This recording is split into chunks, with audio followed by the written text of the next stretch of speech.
Élodie, alors présentez-vous. Merci pour la standing ovation déjà. Ah bah oui, parce qu'on n'a rien entendu encore. Présentez-vous. Je m'appelle Élodie Pou, voilà, ce qui est mon vrai nom de famille. Hein, Pou, Pou comme Pou. C'est ça, comme les petites bêtes. Oui. C'est assez moche, mais bon, on s'habitue au bout de 30 ans. Oui. Et alors avant de monter sur scène, j'avais un autre métier, je travaillais dans les écoles maternelles. Oui. Et j'ai démissionné il y a 3 ans.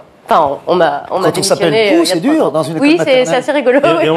Et on vous a démissionné. On m'a démissionné, voilà. Mais ça tombait bien, non? Ça tombait bien, j'avais envie de changer. Voilà. Moi, je voulais un métier où on travaille que le soir et où c'est bien payé. Et comme je suis allergique au latex, j'ai choisi l'humour.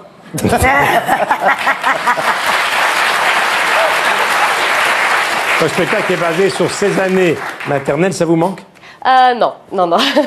C'est un métier merveilleux, mais bon, il y a des séquelles quand même. Hein. C'est pas facile de rester enfermé des journées entières avec 42 enfants de 3 ans qui ne possèdent des oreilles que pour décorer leur visage, bien sûr. On sait pas, ils t'écoutent pas avec, il n'y a pas le droit de tirer dessus, ça sert à rien. Et des enfants qui peuvent pleurer pendant des heures à la cantine, hein, parce qu'ils veulent pas manger les petits pois parce qu'ils sont trop cuits. Bah oui, c'est des lentilles, mon vieux, c'est normal. Hein. Il y a aussi des bons souvenirs. Oui, bien sûr. Il y a une journée d'école qui me restera toujours en mémoire. C'est une journée où il pleuvait depuis des heures et des heures, mais vraiment l'orage grondait, le vent soufflait. Les enfants étaient vraiment très tristes. Ils regardaient par la fenêtre avec leurs petites bouilles comme ça. C'est pas juste. Il fait froid. Pourquoi tu nous laisses pas rentrer? C'est ce jour-là où on vous a demandé de ne pas revenir. Voilà, c'est ce jour-là qu'on m'a renvoyé chez moi. Vous avez travaillé avec beaucoup d'enfants, il n'y en a pas une petite fille qui voulait s'assumer en particulier? Si, j'oublierai jamais Kimberley. Quand je l'ai rencontrée à 4 ans, elle avait déjà sa petite notoriété dans sa région, puisque c'est grâce à elle qui a écrit Ne pas avaler sur les flacons de shampoing. Et alors, comme toutes les petites filles de 4 ans, elle disait toujours je suis une princesse. J'aime les licornes et les paillettes et je me marierai avec un prince libéré, délivré. Moi, je lui disais, bah non, t'es pas une princesse, Kimberley. Enfin, si tu veux être princesse, épile-toi les sourcils, là, parce que là, elle avait des sourcils énormes, un paillasson de chaque côté. Bienvenue. Fillon en 3D. D'ailleurs, on lui disait toujours, Kimberley, t'as pas froid aux yeux, toi? Elle comprenait pas.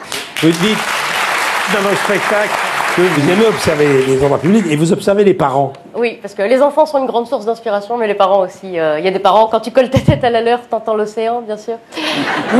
Et du coup, il y a plein de phrases de mon spectacle voilà, qui viennent vraiment de vrais parents, comme par exemple « quinoa et cerises », parce que c'est des enfants véganes. Il y en a de plus en plus. « Votre comportement est en train d'agir de manière très efficace sur mon gros côlon. Ça veut dire que vous me faites chier, les enfants. Je vous ai donné la vie, je peux la reprendre. Hein. » C'est vrai, c'est des vraies phrases. Et vous dites que vous pourriez faire un spectacle avec les prénoms. Ouais, ils ont des prénoms de plus en plus bizarres. C'est vrai. C'est-à-dire que quand on vous dit un nom et que vous ne pouvez pas déterminer si c'est une fille, un garçon ou un nouveau traitement contre les varices, c'est un souci. Hein. Et d'ailleurs, d'après l'INSEE, ma cousine, ouais, je l'aime bien. 78% des enfants nés après 2002 ne trouveront jamais de bol breton avec leur prénom particulier. Ça, il faut en parler. Exemple Clitis. Clitis, oui. Que sa mère a appelé comme ça parce qu'elle adore Clitis Wood. Oui. Est-ce qu'il y a des professionnels de la petite enfance qui viennent vous voir? Oui, il y a très souvent des professionnels de la petite enfance qui viennent voir le spectacle et alors à la fin ils me racontent leurs petites histoires et il y en a un qui m'a raconté il n'y a pas longtemps qu'il avait eu un élève qui s'appelait Marc Farid. Marc Farid. Voilà, alors j'ai dit donc c'est bizarre comme mélange. Il me dit non, c'est pas du tout un mélange en fait, c'est que le papa de Marc Farid parlait pas très bien français, la dame de la mairie était pas super sympa. Au bout d'un quart d'heure il a craqué, il lui a dit allez vas-y Marc Farid. Voilà. Et c'est comme ça qu'on écrit un spectacle. Élodie Pou. Le syndrome du Playmobil à l'Apollo Théâtre à Paris les mardis à 20h. Vous avez grandi où? Dans la région parisienne? Non, autour de Nantes. Ouais. Tout a démarré là-bas, voilà, dans une petite scène ouverte, dans un bar, avec des gens qui boivent. Hein, et qu'il faut réussir à capter leur attention. Mais dites-moi, vous avez joué votre spectacle déjà depuis 2013, vous avez gagné plein de prix, oui. Festivals différents. Vous avez joué de temps en temps, je l'ai dit, en première partie de Proust et de Ducret. C'était bien? Oui, ça permet de rencontrer des piliers hein, et de leur poser des questions sur le métier.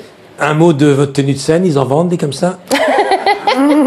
Bah ouais, puisque je les ai achetés. C'est bien. Non mais les chaussures, trouvez-vous. Richard va bien demander parce que vous avez une tenue magnifique, les chaussures sont top. Hein, ne changez rien. Tu te risques à des choses, imagine, c'est pas une tenue de scène. Mais non. Non, je me coiffe comme ça tous les On s'est matins. vu déjà un peu. Je mets les doigts dans la prise tous les matins. Elle s'appelle Élodie Pou.